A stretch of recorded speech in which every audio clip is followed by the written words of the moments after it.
मीठापुर गांव में इस बार पिछले बार से ज्यादा बड़ा मेला लगा है। सब इस बार बहुत ज्यादा खुश है क्योंकि पिछले साल इस मेले के समय अचानक गांव के पास वाले जंगल से एक बहुत बड़ा बाघ निकलकर मेले में आकर लोगों के ऊपर हमला कर देता है। उस दिन उस बाघ के हमले से बहुतों की जान गई।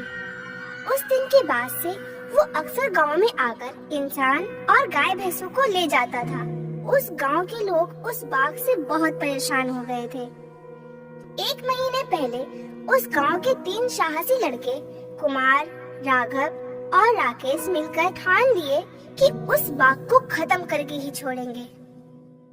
यार बहुत हो गया, अब तो इस बाघ का कुछ करना ही पड़ेगा, वरना कुछ दिन बाद गांव में कोई नहीं बचेगा। सही बोला। क्या करें, बहुत ही खतरनाक बाघ है वो। कुछ करने जाएंगे तो हमें खा जाएगा। सभी अगर ऐसे डरने लगे तो कोई काम नहीं बनने वाला। तू करना क्या चाहता है? तुम लोगों को तो मालूम है कि मेरे दादाजी के पास एक बंदूक है। क्या बोलना चाहता है? उस बंदूक से बाघ को मारने जाएंगे? अरे इतने बड़े जानवर को इतनी सी गोली से कोई फर्क नहीं पड़ने वाला। और कोई चारा भी तो नहीं है, हमें कोशिश करनी ही पड़ेगी। ठीक है, मैं तुम्हारे साथ हूँ। हम सब मसाल लेकर जाएंगे, इससे बाघ हम पर हमला नहीं कर पाएगा। तुम दोनों अगर सहमत हो तो मैं भी जाने के लिए तैयार हूँ। 2 दिन बाद तीनों तैयारी के साथ निकल पड़े। साथ में वो बंदूक, कुछ गोलियां और 2 मशाल था। वो लोग सुबह जंगल के अंदर घुसे, पर बाघ को ढूंढते ढूंढते शाम हो गई। बाघ कहीं भी दिखाई नहीं दिया। वो तीनों जंगल से जब निकलने ही लगे थे, तभी उन लोगों को कुछ आवाज सुनाई देती है। कुछ सुनाई दिया तुम लोगों को? हाँ, मुझे भी सुनाई दिया। तभी उन लोगों के पीछे से सूखे पत्ते के ऊपर चलने की आवाज आई। उसके बाद जब सब पीछे मुड़ के देखे तो पेड़ और झाड़ियों के पीछे से उन लोगों को गुर्राने की आवाज सुनाई देती है। राघव और कुमार तुरंत मशाल जला लिए। तभी उन लोगों को झाड़ियों के पीछे एक बाघ दिखाई दिया। राकेश झाड़ियों में निशाना लगाकर 2 गोलियां चलाया। तब झाड़ियों के पीछे से गुर्राने की आवाज आई। फिर सब कुछ शांत हो गया, पर झाड़ियों के पीछे जाकर देखने की हिम्मत उन तीनों में से किसी के पास नहीं थी। तो वो लोग लौट आए और गांव में खबर फैला दिए कि बाघ मर गया। पहले पहले तो गांव वाले यकीन नहीं किए, लेकिन जब उस दिन के बाद से वो बाघ गांव में और नहीं आया, तो सबने यकीन कर लिया कि वो भयानक जानवर मर चुका है। गांव वाले बहुत खुश हुए। इस बार मेले में गांव के बाहर से भी बहुत सारे लोग आने लगे। मेले के दूसरे दिन जंगल की तरफ से एक लड़की मेले में घूमने आई। वो इतनी सुंदर थी कि मेले में आए सभी लोग बस उसे ही घूर रहे थे। वो लड़की अकेली मेले में घूम रही थी। थोड़ी देर बाद वो फिर से जंगल की तरफ चली गई। 2-3 लड़के उसके पीछे गए, पर वो सब लौटे नहीं।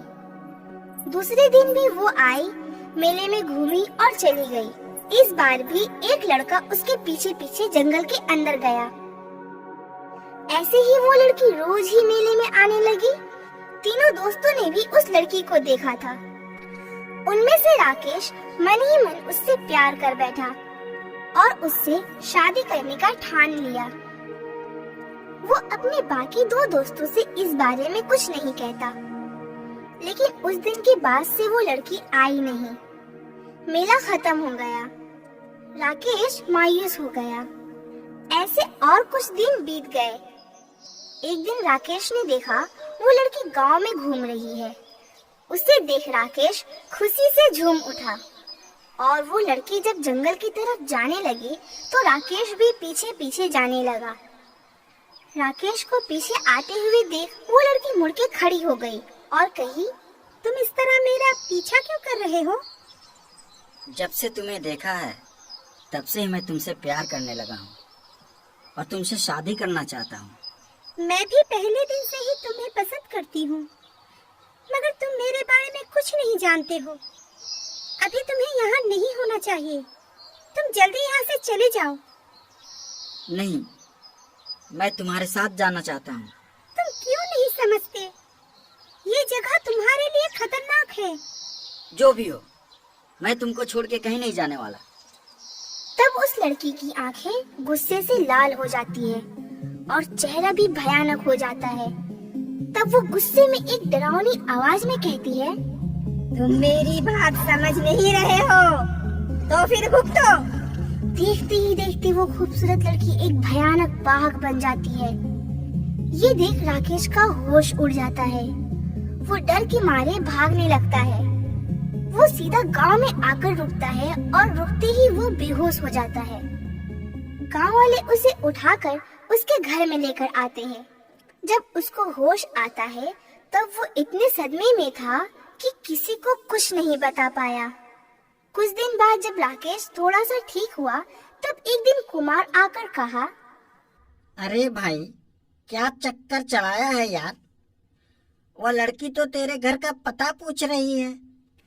ये सुनकर राकेश बहुत डर गया और कहा, मत बताना कि मैं यहाँ हूँ। इतने में दरवाजे में किसी की खटखटाने की आवाज आई। मत खोलना दरवाजा। लेकिन क्यों यार? शायद वही आई है। ये कहकर कुमार दरवाजा खोल दिया। दरवाजा खोलते ही राकेश ने देखा कि वो लड़की खड़ी है। तुम मुझसे शादी करने का वादा करके चले आए और मैं तुम्हारा इंतजार करती रही। मैं तुमसे शादी नहीं करना चाहता। आप लोग ही बताइए, क्या ये सही है? तब गांव वाले